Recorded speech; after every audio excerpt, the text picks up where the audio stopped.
Isang magandang araw muli sa inyo mga kababayan kong Pilipino. At ipagpapatuloy na naman natin ang ating series na pinag-uusapan tungkol sa ating bayang Pilipinas. Na ang pamagat natin, Pilipinas, sino ba talaga tayo? Opo mga kababayan, tinutuklas natin kung ano ang nakaraan natin, saan tayo nagmula, sino talaga tayo ngayon, at ating i-review yung ating mga nakaraang diniscuss mga kababayan, na kung gusto ninyong maunawaan pa yung mga aking paliwanag, panoorin nyo yung mga naunang videos, at ito ay pang-pitong pamagat na. Ano po? Bagamat itong nakaraan nating videos ay nakaapat tayong section, dahil mahaba-haba ay ang ating pinag-usapan tungkol sa Lost Tribes of Israel. At yan po'y mahabang ipaliwanag. Subalit i-review natin yung mga nakaraan nating napag-usapan. Ang una, nalaman natin na we are Havilah, the land of the Garden of Eden. Na ito palang Garden of Eden nandito sa Pilipinas, wala doon sa Middle East. At wala doong patutuo, walang gold, walang onyx stone or yung dillium na pearl, walang mga halam at mga bulaklak na anong makikita niyong patutuo doon sa Euphrates River, Tigris River, na hindi naman talaga Euphrates at Tigris ang nakasulat sa Biblia. Sa original, ang nakasulat po ay Hiddekel at Parat River, kung saan ito ay hindi nila makita ang Garden of Eden, na wala namang Garden of Eden doon sa Middle East. Ano po, at hindi scientific yung Euphrates, at walang mga patutuo doon. Hindi nyo makikita yung Garden of Eden doon sa Middle East. Ano po, at kung nais pa ninyong maunawaan, balikan nyo yung unang video natin tungkol sa Havilah. Yun ang anak ni Ophir, anak ni Joktan itong si Havilah, at itong si Ophir at si Sheba, na 13 magkakapatid na lalaki. Ito sila ang marami, ano po, at ang karamihan ng mga tao dito tumira. Kaya maraming tao dito sa Asia. At napatunayan din natin na ang Ophir, the land of gold, ay dito sa Pilipinas. Dahil sa nakita natin na itong mapa ng Spanish, nakasulat doon yung Ophir. Hindi ko lang maipakita sa inyo kung nasan yung mapa na yan. Subalit yan ang katotohanan.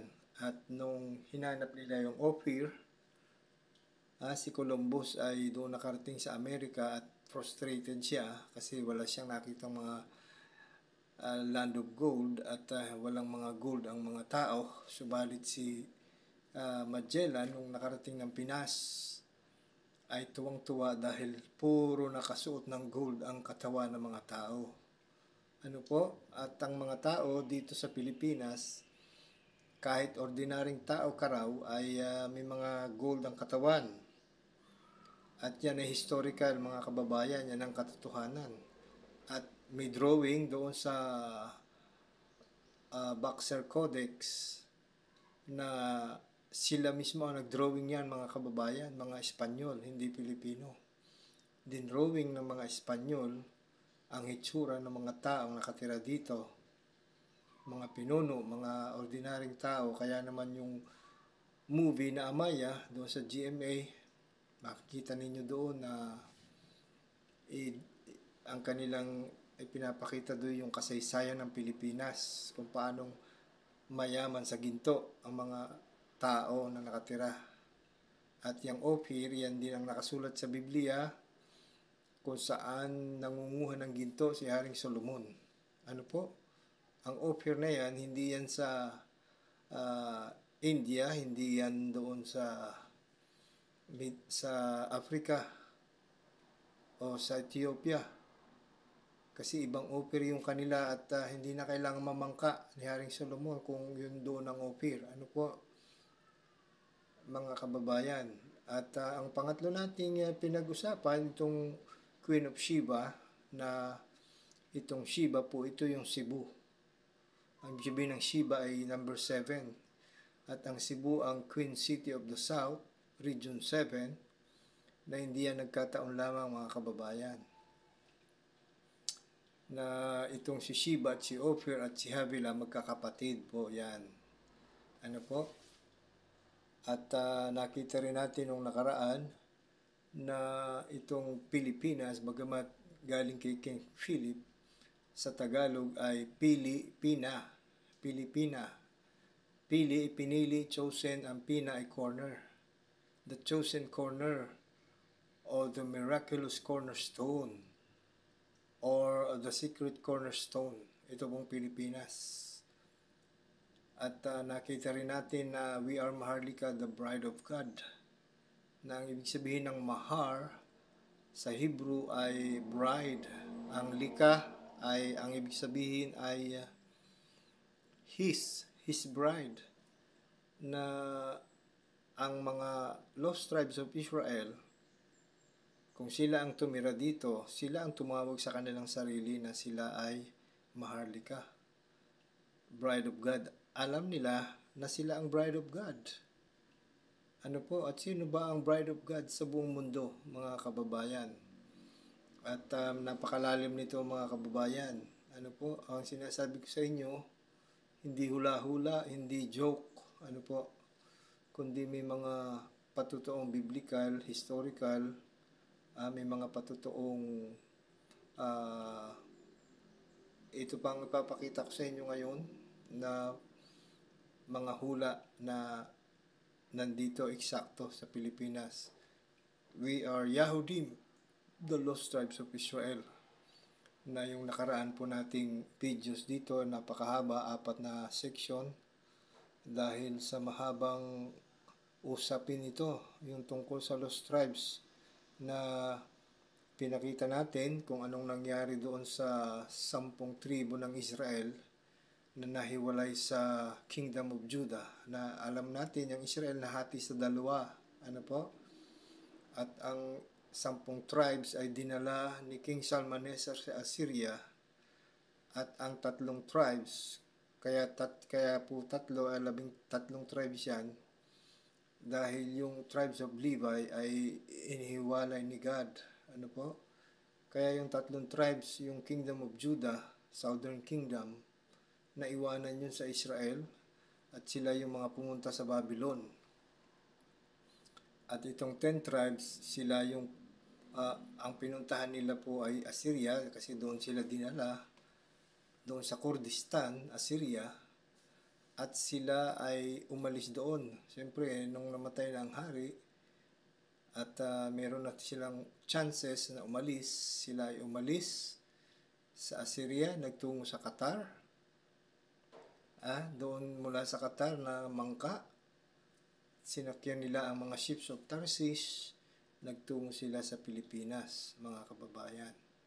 At iyan ay sinasabi ko sa inyo, hindi ko hula-hula yan. Iyan ay pinag-aralan ng The God Culture, kung saan malaki ang utang na loob ko sa kanila na sila ang nag-researchers po sila. Hindi sila affiliated sa anumang sekta o denomination. At sila ay nagre-research lamang. Ano po? At marunong sila ng Hebrew, Greek, at pinag-aaralan nila yung mga mapa at mga history. At yan ang napatunayan nila, mga kababayan, na itong 10 tribes of Israel, na bagamat naiwanan pa yung iba dun sa Kurdistan, itong 10 tribes dito nagtungo sa Pilipinas. Marami pang patutuo, mga kababayan, na ipapakita ko sa inyo sa mga susunod na video. Marami pang proofs, evidences, mga kababayan.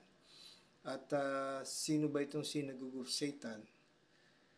Na ito kailangan pa natin i-discuss ng mas malalim, mas maayos kung paano sila naging synagogue of Satan, na ito yung mga Pariseo, itong mga Maccabeans, Hasmoneans, Babylonians, sila yung mga galing sa Assyria. Ano po?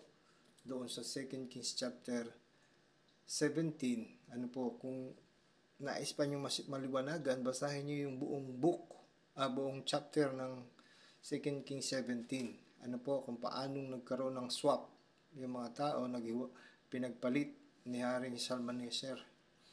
At itong mga Hasmonean na mga Babylonian na galing sa Assyria, ano po, ay sila yung naging mga Pariseo, dahil alam niyo naman walang Pariseo sa Old Testament.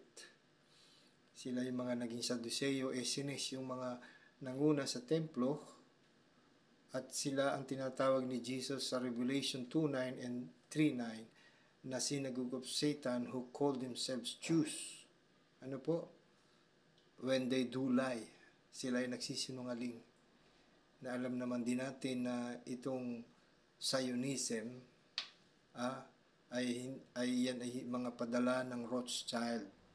Ang Rothschild po ang nag-form ng Nation of Israel, na itong mga Rothschild ay their blood goes back to Nimrod. Ano po? At mag-research kayo mga kababayan. At ang totoo yan ay nasa maraming libro. At marami nang nagre-research niyan mga kababayan. At nung nakaraan na ipinakita ko sa inyo ang mga prophecies na fits to the Philippines. Ano yung mga prophecy nung nakaraan na video, na maraming prophecy na nangyari dito sa Pilipinas. Katulad ng sabi niya na I will scatter you among all the nations of the earth, all countries. Ano po? Literal, literal. Lahat ng bansa. At ang Pilipino ay nandiyan sa lahat ng bansa. Mga kababayan, hindi ang modern day Israel. Hindi sila na-scatter sa lahat ng bansa. Kahit noong sila hinahabol ni Hitler, sa buong Asia, ang Pilipinas lang ang nag-open up at tinanggap sila. Ano po? Hindi sila tinanggap sa iba't ibang panig ng mga bansa dito sa Asia. Dahil tayo ay may puso, tayo ay maawain. Ano po? Kaya hindi na-scatter sa lahat ng bansa yung modern day Israel, mga kababayan. Na hindi ako galit sa kanila, mga kababayan. Hindi ako anti-Semitic, hindi ako pro-Israel, pro-Islam. Hindi po. Sinasabi ko lang sa inyo kung ano yung aking natutunan, at kung hindi totoo sinasabi ko sa inyo, mag-research kayo, gumawa kayo ng sarili nyong research, mga kababayan. At ang pang-apat nating diniscuss nung nakaraan, what are some Hebrew words that are also Tagalog words? Na ipinakita ko sa inyo, mga kababayan, dito mismo sa Hebrew Classical Bible. Ano po? Classical ang Hebrew diyan. Maraming salitang Tagalog diyan, mga kababayan, na nabasa ko, nakita ko. Mga halimbawa ay buhu na kawayan, buhu empty. Halimbawa ay yung salitang araw. Ang ibig sabihin ng araw ay luminary. Araw. Marami pa, kababayan. Yung asawa. Ang ibig sabihin ng asawa ay wife. Ito, itak, sana. Nandiyan lahat yan, mga kababayan. Isa, kahit yung isa, nandiyan. Marami po, mga kababayan. Akong nabasa na sa Hebrew Bible mismo, maraming Tagalog words. Hayop, ulap, nandiyan po, mga kababayan. At kung gusto nyong i-review yung last lesson natin at pinag-usapan, makita nyo doon yung ating mga mountains, yung ating mga places, yung maraming words at saka mga bagay na Hebrew words, katulad ng Saba, katulad ng Lansones, katulad ng mga places, Davao, Maito, Matuto, marami pa mga kababayan. I-review po ninyo yung nakaraan nating lesson. At ito nga ang ating dinidiscuss, sino ba talaga tayo? Ito po ay pang-pito na ito actually. Mali itong aking ginawa. Ito ay pang-pito. We are the people of the Philippine Islands, the richest country on earth. Pakikita ko po sa inyo mga kababayan kung gaano tayo kayaman mga kababayan. At kaya naman ito ang sinabi kong people of the Philippine Islands. Dahil ito ang nakasulat sa World Bank mga kababayan. Ito po ipakikita ko sa inyo ang bank statement ng World Bank 2012 na makikita po ninyo dito ang may-ari ng World Bank ay Pilipinas. Kung maaring kayo ay anti-Marcos, pero sa totoo lang, sasabihin ko sa inyo, si Marcos ay napakatalinong abogado. Alam naman natin yan. At si Marcos ang ayos ng mga papeles ng World Bank. At ang ating pong kayamanan, kung sa susunod na video ay mapag-usapan natin yung last will and testament ni Ferdinand E. Marcos, ay lalo kayong mamamangha mga kababayan. Na dito po sa bank statement ng World Bank ay makikita niyo dito yung tatlong account na nagmula kay King Bernardo Carpio, pangalawa ay apat pa nga ay si Antonio Diaz, itong White Vatican account, Kiram account, at pang-apat ay White Eagle account. Apat na account na ito po ay nagpapakita ng ating kayamanan mga kaibigan, mga kababayan, na itong World Bank pag-aari ng Pilipinas. Hindi po ito gawa-gawa mga kababayan. At ito pong makikita nyo dito na general owner, people of the Philippine Islands. Kaya po sinabi ko sa inyo, ang richest country on earth ay the people of the Philippine Islands. General owner ng World Bank. Na kung hindi po yan totoo, ay sana mayroon na nagdidemanda. Paano nila ididemanda na ay lahat buong mundo, lahat ng leader ay pinirmahan nila yan, mga kababayan. Lahat ng leader sa buong mundo ay pumirma diyan, mga kababayan. Dahil yan ay 2012 ginawa.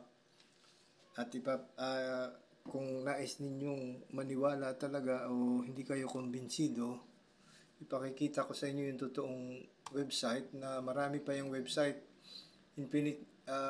I-type po ninyo doon sa Google sites yung Infinite Bank Statement of World Bank 2012. Yun ang hanapin nyo, 2012, kasi 2012 po yan pinirmahan.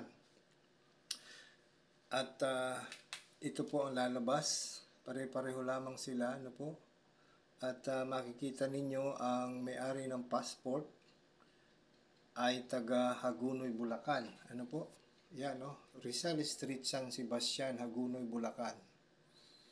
At si King ASM po yan. At sino po si King ASM? Ang ibig sabihin po ng ASM, Anthony Santiago Martin. At siya yung spiritual, white spiritual boy, spiritual wonder boy. Marami siyang pangalan at code names, mga kababayan. At itong account po na to, nagmula yan sa apat. White Mongolian account ni Bernardo Carpio, White Vatican account ni Dr. Jose Rizal, Kiram account Antonio Diaz Santiago. Yan ay the same lang yan. Si Jose Rizal at si Antonio Diaz Santiago, iisa lang yan. White Eagle account, President Ferdinand E. Marcos. At makikita po ninyo yan sa, ito ang page 2, makikita nyo yung page 3, sino ang may-ari ng World Bank. Makikita po niyan, general owner, people of the Philippine Islands. mga kababayan. At tingnan po ninyo kung sino ang pumirma. Ito ay 130 pages. At doon sa huling page, mga kababayan, makikita po ninyo ang mga pumirma. Actually, meron po itong separate paper na pinirmahan ng lahat ng leader na nangutang, lahat ng bansa sa buong mundo. Yung mga hari, kahit yung hari ng Thailand, nakita ko yung pirma niya. Ito po ang mga pumirma sa last page. Hindi po ito basta PDF, mga kababayan, ito ay documents.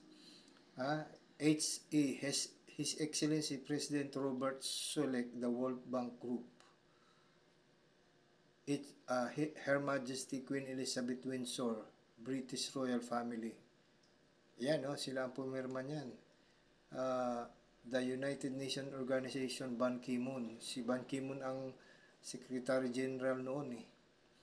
His Excellency President Sang Yun-song, the International Criminal Court. Kung yan po ay mga pirma na hindi naman pala totoo, pwede sila magdemanda kasi ginamit nila yung kanilang pirma sa isang bagay na hindi totoo. Ano po? Pwede nilang idemanda yung mga nag-post nito at yung mga gumamit ng pirma na yan. Kung hindi po yan totoo, mga kababayan. Ito ay His Excellency Her Excellency Managing Director Christine Lagarde, International Monetary Fund, yan, IMF. At Bank of International Settlements, Peter Ditos, President Hasashi Owada, International Court of Justice, His Excellency President Giancarlo del Buffalo, Financial Action Task Force, Pope Benedict the Sixth, the Vatican. Ano po, kahit sa Vatican, pumirma sila. Kita nyo, pag-aralan nyo kung ang permang ito ay kanila talaga. His Excellency President Barack Obama, the White House. His Excellency Chairman Ben Bernanke, U.S. Federal Reserve Board. His Excellency Secretary Timothy Geithner, the U.S. Department of Treasury. Kahit pa inyong hanapin kung totoo ba itong mga taong ito, mga kaibigan, at ganyan ba talaga ang perma nila, maralaman ninyo, mga kaibigan. At ito po sa His Excellency President Richard Haas, the Council of Foreign Relations, His Excellency Director General Francis Gary, the World Intellectual Property Organization. Ito po ay members of Committee of 300. Sila ang nag-release po nitong document na to. Sila ang nag-declassify. Ano po? Din-classify nila yan. And King Anthony Santiago Martin. Sino po yung King ASM? Alam mo ninyo kung sino yan? Siya ang signatory ng World Bank, mga kababayan. At ipapaliwanag ko pa sa inyo kung sino siya.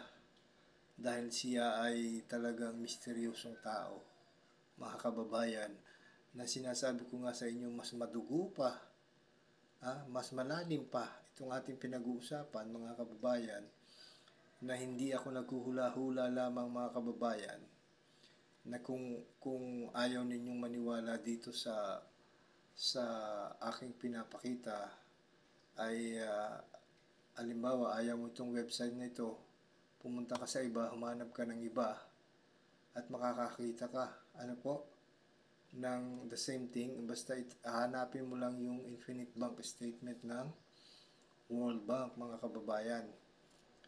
Kaya po ang sinasabi ko sa inyo, ang may-ari talaga ng World Bank ay ang Pilipinas. Ngayon po ang tanong ko sa inyo ay kanino nangungutang ang Amerika?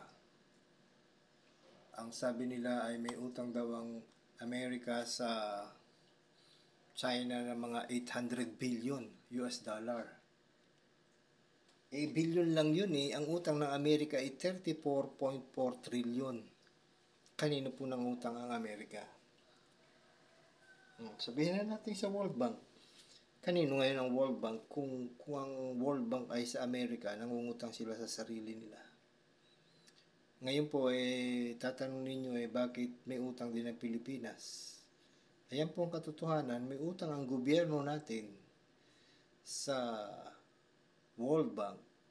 Pero ang may-ari ng World Bank, people of the Philippine Islands, mga kababayan. At kahit nga ang kapatid ko ay inaaway ako dahil bakit daw ako naniniwala sa mga scammer na yan? Ano po? Ako naman hindi basta naniniwala mga kababayan. Ako ay nag-research. Marami akong binasa, tiningnan, hinanap, tinanong. At may mga kaibigan akong pastor dito na nakakaalam din ito at they agree.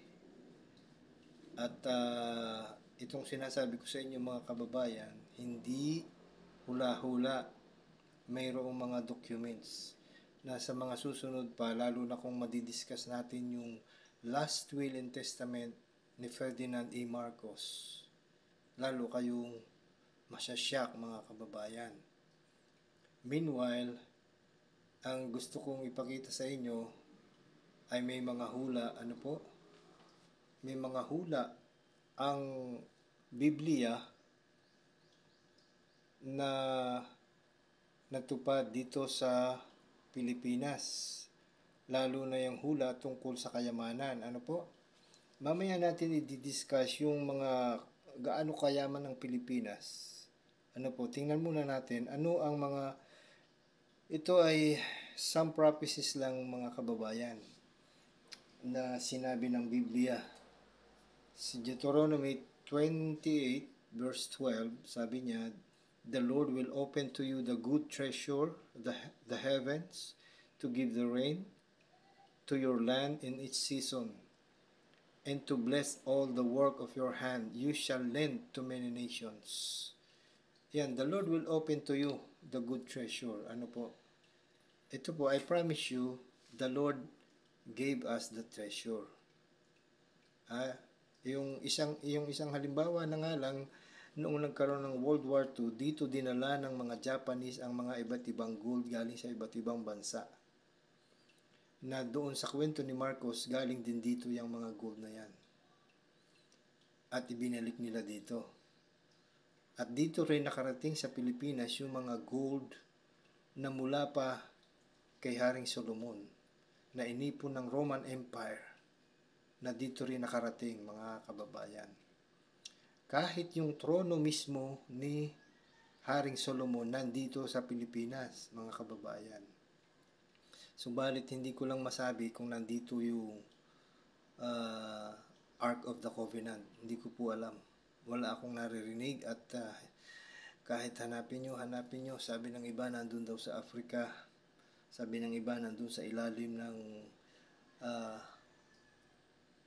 doon din sa Jerusalem, sa ilalim ng Calvary, doon sa kuweba doon. Hindi natin alam po. Kaya, paano kaya kung isang araw, makita natin na nandito pala yun sa Pilipinas? Na hindi malayo kasi dito dinala yung mga kayamanan noong panahon pa ng Roman Empire. Ano po? At ang sinabi ni God, the Lord will open to you the good treasure of heavens to give the rain to your land. Na alam natin, every season may rain talaga tayo.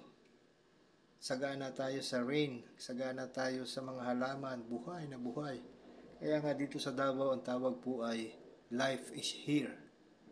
Iba't ibang klase ng buhay nandito po sa Mindanao. And to bless the work of your hand. Bagamat itong Deuteronomy 28, ito po ay conditional. Ano po? Na if you obey the commands of God, you will be blessed. If you disobey, you will be cursed. Pero ito po ang sinabi niya, you will lend to many nations. Nakita po ninyo? You shall lend to many nations. Ano po ang bansa na nagpautang sa maraming bansa? Na almost all countries on earth may utang. Alam po ninyo, Pilipinas, mga kababayan. Kaya nga tayo may-ari ng World Bank. Ang 34 trillion dollar na utang ng Amerika ay sa World Bank nila inuutang. At sino nga may-ari ng World Bank, mga kababayan? Nakasulat yan diyan sa Infinite Bank Statement ng World Bank. At noong pinabagsak ang World Trade Center at tinanong si George Bush kung sino ang pinakamayamang bansa sa mundo, ang sagot po niya ay Pilipinas. Alam ni George Bush, alam ni Barack Obama, kasi ang pumirma dyan alam ni Bill Clinton, alam ni Donald Trump, alam ni Joe Biden, na ang inuutangan nila ay Pilipinas, ang pinakamayamang bansa sa buong mundo. Alam po nila. Ang utang ng Amerika, sasabihin ko na po sa inyo, 10 million metric tons na gold. Ang may-ari po ng World Bank, ng IMF, at ng 13th Federal Reserve ng Amerika. Yung po mga gold doon sa Federal Reserve ng Amerika, Pilipinas. 1930s pa lang, may ginto na tayo doon sa Federal Reserve of New York. May documented po yan, mga kababayan. At mag-research po kayo kung ayaw niyong maniwala sa akin. Yung mga ginto doon sa Federal Reserve ng Amerika, na sabi nila galing niya sa iba't iba, galing niya sa mga Rothschild. Yan pong mga ginto diyan, ginto ng Pilipinas. Hindi pa nagkaroon ng recession sa Amerika, yung nagkaroon sila ng yung 1930s, hindi pa yon nangyari. Meron na tayong ginto doon sa kanilang mga Federal Reserve. Kaya po, yan ang katotohanan, mga kaibigan, mga kababayan. Kaya yung sinabi niya, you shall lend to many nations. Tayo ang nagpautang. We are the bankroller of the whole world. We are the central bank of the central banks of the whole world. You will lend to many nations. Kahit Israel, may utang sa atin. After ng gera ng North and South Korea, nangutang sila sa atin ng ginto. Bakit? You cannot print money without gold. Tandaan po ninyo yan. Noon. Hindi ka pwede mag-print ng money kung walang ginto.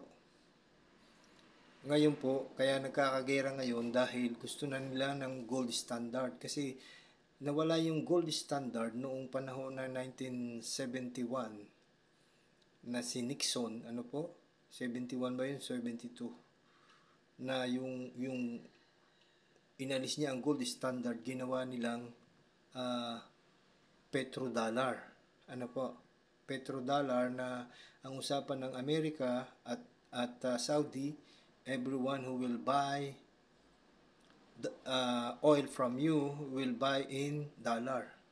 Kaya naging standard ang US dollar sa buong mundo, at ang Amerika umalis sa gold standard dahil wala na silang mga ginto. Yung mga ginto sa kanila, hindi na kanila. Nakita nyo pati yung India, pati yung Africa, yung ginto nila nandun sa Amerika. Kinukuha na nila, binabawi na nila. Ay paano kung kunin natin yung ginto natin doon sa kanila? Mauubusan ng laman yung kanila Federal Reserve. Yun nga ang problema dahil ginagamit nila yung braso nila, yung armas nila. Pati China, ang utang po ng China sa atin, 2 million metric tons na gold. Si Mao Zedong ang nangutang sa atin, kay Marcos. Yan, sasabihin ko sa inyo, mga kababayan. Kaya yung sinabi dito, you will lend to many nations. Ang Pilipinas po ang nagpautang ng mga ginto sa buong mundo, ng kayamanan sa buong mundo. Marami po tayong ginto na nandito pa rin sa atin, nandito sa ating mga kuweba, nandito sa ating mga lupa, nandito sa ilalim ng dagat. Yan ay mga 170 plus na ang tawag dyan, lily sites. At binabantayan po yan ng satellite, mga kababayan. Subalit marami rin tayong ginto na dinala sa iba't ibang bansa at inutang nila. Meron pong bill of lading. Yung bill of lading, yun ang patotoo na nag-deliver sa iyo ng, ng kung anong inutang mo. Kaya po doon sa Switzerland, ang nandoon po sa Switzerland, na ako'y naniniwala doon yan nakalagay sa ilalim ng bundok ng Alps. Ano po, mayroong kuweba doon at doon taguan ng mga ginto. Doon po sa Switzerland, ang ating account doon, infinite dollar account. Ano po, hindi na binilang sa dami. Mga uncut diamonds, mga ginto. Marami po dahil ang Pilipinas tunay napakayaman sa ginto, sa silver, sa mga precious stones. Kaya po sinasabi ko sa inyo mga kababayan, you will lend to many nations. Tayo po yun, Pilipinas yun. Ano po, ito ang pangalawang pangako ni God. I will give you the treasures of darkness, the hidden riches of secret places, that you may know that I, the Lord, who call you by your name, am the God of Israel. Hindi pa po natin nare-realize. Hindi pa natin nare-realize kung gaano tayo kayaman kasi hindi pa natin nararanasan. Dahil sabi ko nga po sa inyo, ang mga asset ng mga Marcos, yan ay na frozen ni Cory, pero sa totoo lang, hindi po yan kay Marcos, yan ay kayamanan ng buong Pilipinas na siya lang ang lumakad sa mga papeles. Ano po, hindi yan kanya. Hindi yan sa mga Marcos, sa atin yan lahat, sa people of the Philippine Islands. Na itong ating mga pinuno, mga kababayan, itong ating mga politiko, ninanakawan tayo. At maaaring ang iba dyan alam nila ang katotohanan pero hindi nila sinasabi.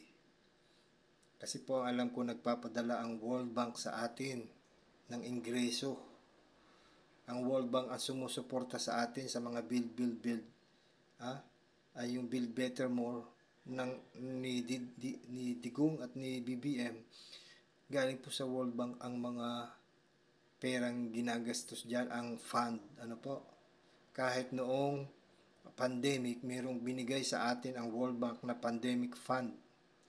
Na yung pandemic fund na yun, kaya po tayong bigyan ng tigo 100,000, 18 years old pataas per head. Pero hindi po yung nakarating sa atin. Ang nakarating lang sa atin, 6,000 pesos per family. Nakita niyo mga kababayan, sa dami-dami ng pera, kaya nga yung ating DSWD, napakaraming pera na hindi na alam paano i-liquidate ang mga pera. Itong ating PhilHealth na napakaraming pera na hindi nagagastos. Tapos ng taon, nandun sa budget, tapos hindi nagagastos. At sasabihin ko sa inyo, mga congressman, mga politiko natin, maraming pera, maraming pumapasok na pera sa kanila. At yung Maharlika Fund na hindi natin alam, maraming pera pa, paano ba yan? Kasi nga po, itong mayayamat mga oligarchs ay hindi talaga nila gustong guminhawa ang buhay ng mga tao mahihirap dahil mawawalan na sila ng mga alipin. Ano po, at marami pa po itong kwento masalimuot mga kababayan. Pero ito ang pinangako ni God, I will give you the treasures of darkness. Yan po mga kayamanan na itinago sa mga kuweba. Ano po, the hidden riches of secret places. Sa atin po yan binigay ni God, mga kababayan. At darating ang panahon na atin itong ma-realize at ma-enjoy. At sana nga ma-enjoy na natin habang buhay pa tayo. Pero naniniwala ako, these things are revealed to us today dahil panahon na upang ma-enjoy natin ang mga ito. Naniniwala ako mga kababayan, kaya ito ipinahayag ng Diyos sa atin upang mabuksan na ang duruwang ngawa ng langit at ibuhos niya ang masaganang biyaya at pagpapala sa atin, tayo mga Pilipino. Na matagal na tayong nagtitiis, naghihirap. At ito pa ang pangako ng God sa Isaiah 60. Ako po naniniwala yung buong chapter ng Isaiah 60 ay hindi pa natupad at ito rin ay matutupad sa Pilipinas. That this chapter is about the Philippines. Na kung kayo hindi nag-agree, ay nasa inyo po yan. At wag ninyo akong tatawanan sapagkat ito mga sinasabi ko sa inyo, ito ay may mga proofs, at himay-himayin natin. Sabi dito sa verse 1, Arise, shine, for your light has come. Ito na ang panahon. Ang liwanag ay dumating na sa atin, and the glory of the Lord is risen upon you. Ito na ang panahon na ang glory ni God ay sisikat sa atin, mga kababayan. At bakit sa atin? Dahil tayo ang lost tribes of Israel, mga kababayan. For behold, the darkness shall cover the earth, na naniniwala ako magkakaroon pa ng gera, mga kababayan, kaya tayo manalangin. Deep darkness the people. Sino kaya yun? People of Republic of China or we the people ng Amerika, na magkaroon ng gera, na sana sila na lang, at ipag-pray natin na sinabi ni Jesus sa wars and rumors of wars, sana rumor na lang sa atin. At kung salakayin man tayo ng China, God will destroy them, will destroy their facilities.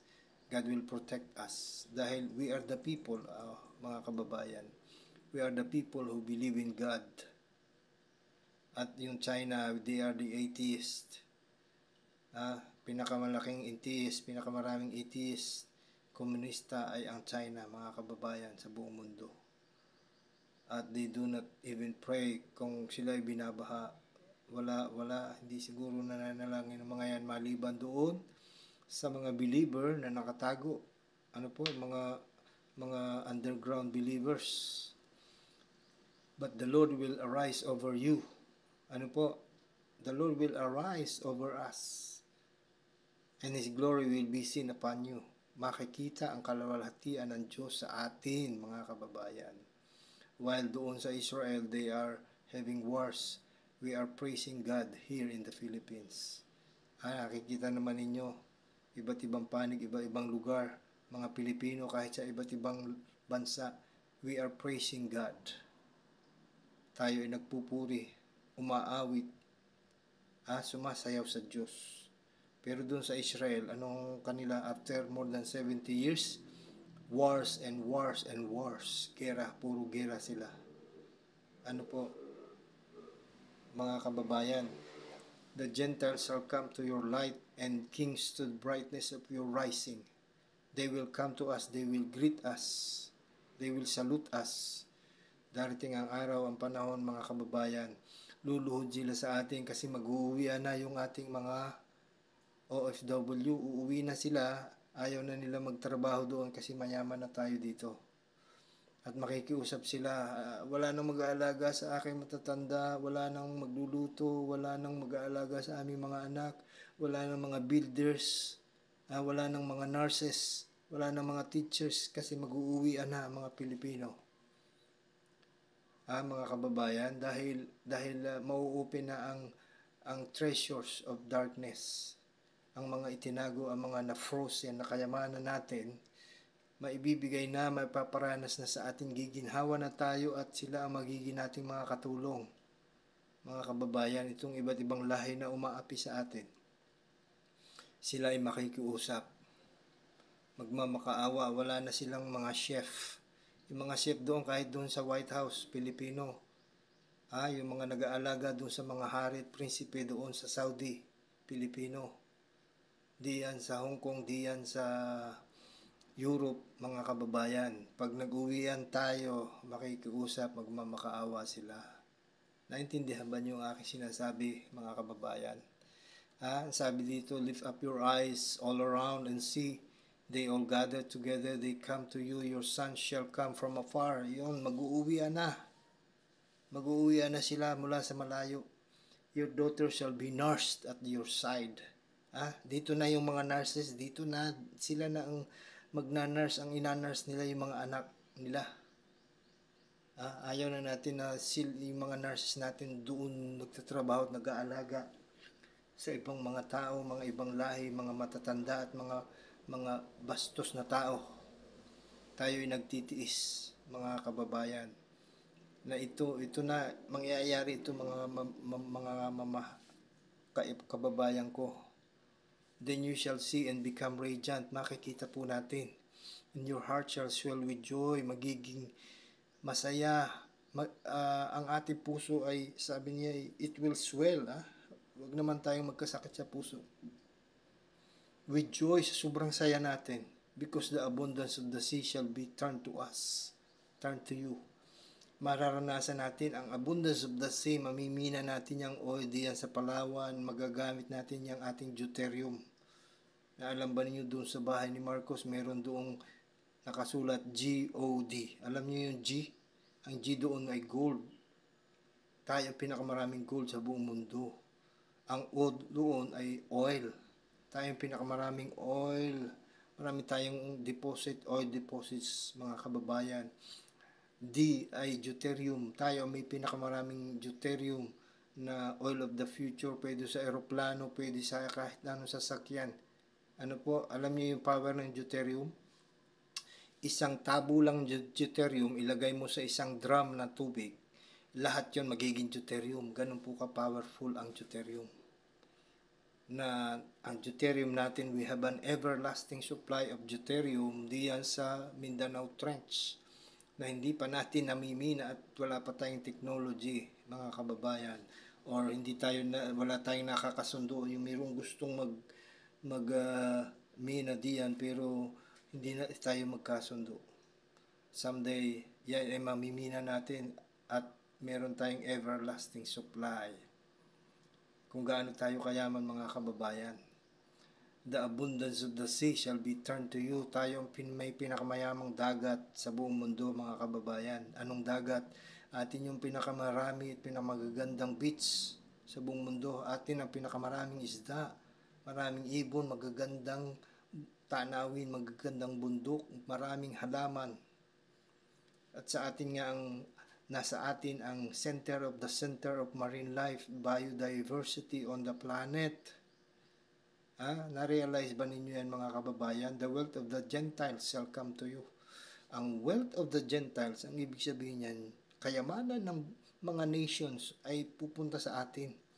Dahil tayo po ay nagpautang, siyempre pag siningil natin sila, yung mga kayamanan nila ay mauubos dahil sa kanilang pagbabayad, sa kanilang utang sa atin. Para ba yung 5-6? Nangutang ka sa 5-6, pag hindi ka nakabayad, lalaki ang tubo. Ganyan po, mga kababayan. Sa dami ng utang ng mga bansa sa atin, ang kayamanan po nila ay hinihigop natin, mga kababayan. Kung hindi kayo naniniwala, maghanap nga kayo ng kung sino talaga may-ari ng World Bank. Hanapin nyo kung sinong bansa. Kung ayaw maniwala, at hanapin, i-compare ninyo ang Pilipinas sa iba't ibang mga bansa na ang totoo, China at Amerika nag-aagawan sa atin, mga kababayan. Ngayong kumakasa ang China, dahil gusto niya tayong sakupin at kanyahin yung ating mga lupa at oil, pinoprotektahan naman tayo ng Amerika na ngayon nagsidami na ng mga weapons ang Amerika at mga sites nila na mga sundalo nandito na sila dahil alam ng Amerika na tayo ang pinakamayamang bansa sa buong mundo. At ipakita ko sa inyo, mga kababayan, how rich we are. Our natural resources, napakayaman po natin. Our people, in the best nurses in the world, mga builder, mga engineers, mga teachers. Our gold and other precious stones. Our World Bank, IMF, and 13 Federal Reserves of USA. Yung Federal Reserve po ng Amerika, atin yung mga ginto na nandoon. May documents po yan, mga kababayan. At itong Last Will and Testament ni Ferdinand E. Marcos, tandaan po ninyo, hindi kaniya ang mga kayamanan yan, atin yan. Siya lang ang nag-ayos, kasi siya ang attorney, mga kababayan. At tingnan naman po ninyo, mga halimbawa lang ito, sa lupa ay tayo ay maraming forest. Ano po? Forest and non-forest, farming, poultry and livestock, mayaman po tayo, mga kababayan. sa mineral, mga extensive deposits, copper, gold, silver, sari-sari, world's richest chromium deposits. Yung chromium, hindi ko alam yan, pero tayo raw pinakamaraming chromium deposit sa buong mundo.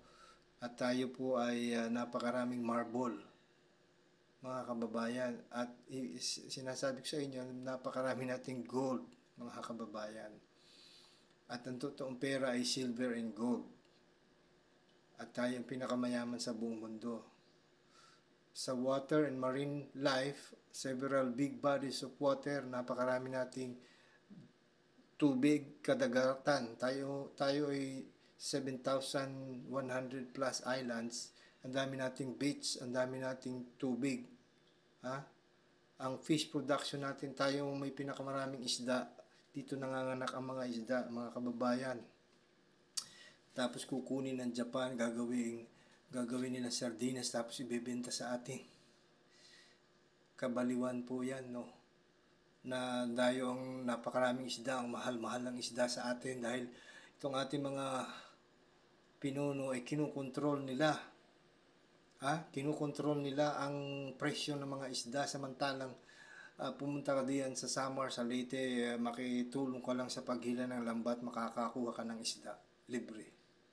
Dahil masagana tayo sa isda, mga kababayan.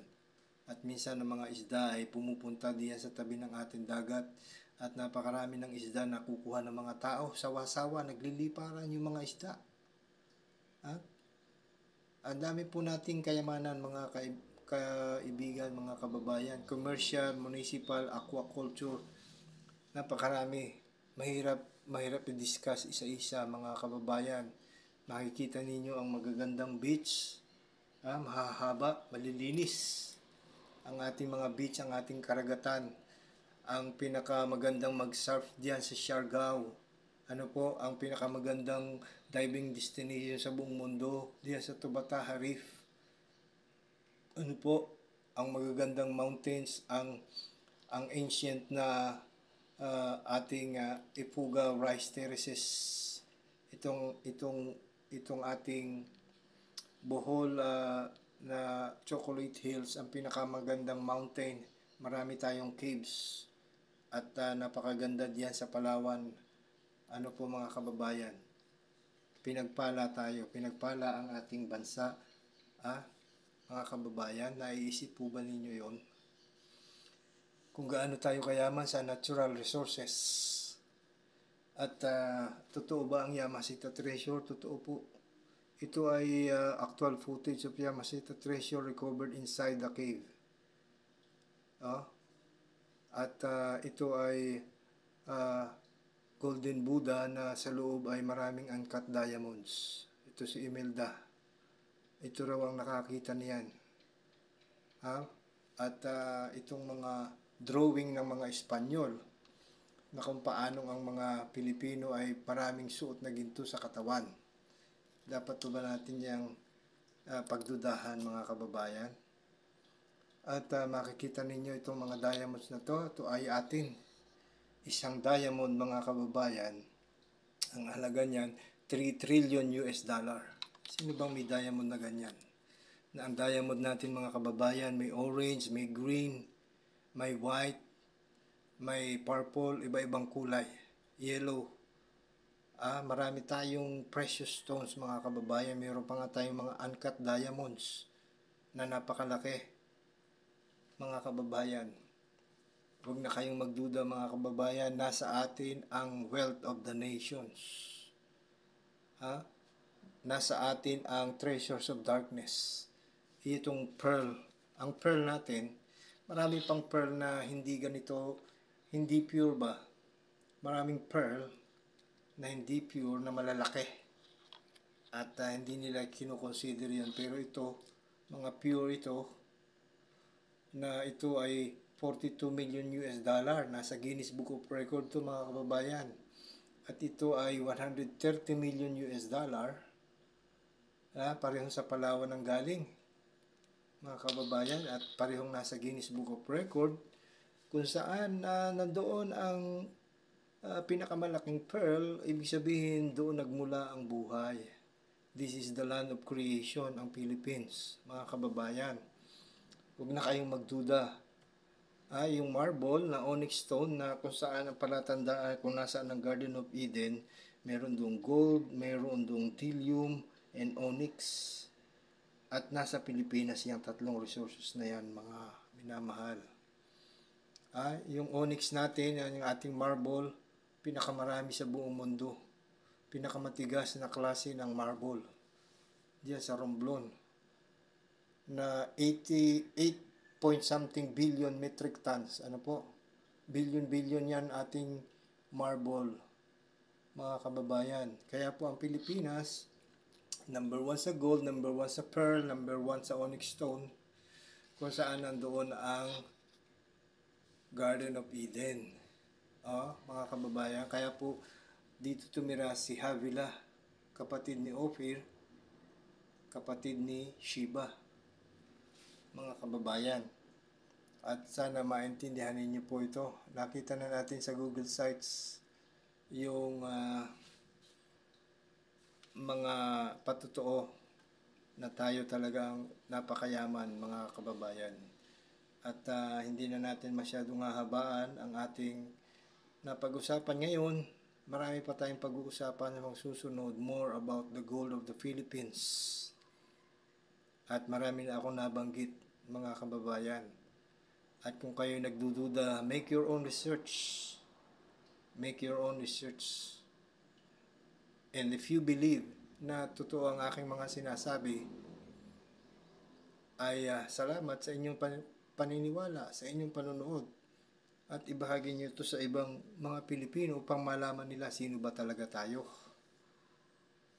Tayo po mga Pilipino, we are the people of the Philippine Islands. We are the owner of the World Bank. We are the richest country on earth.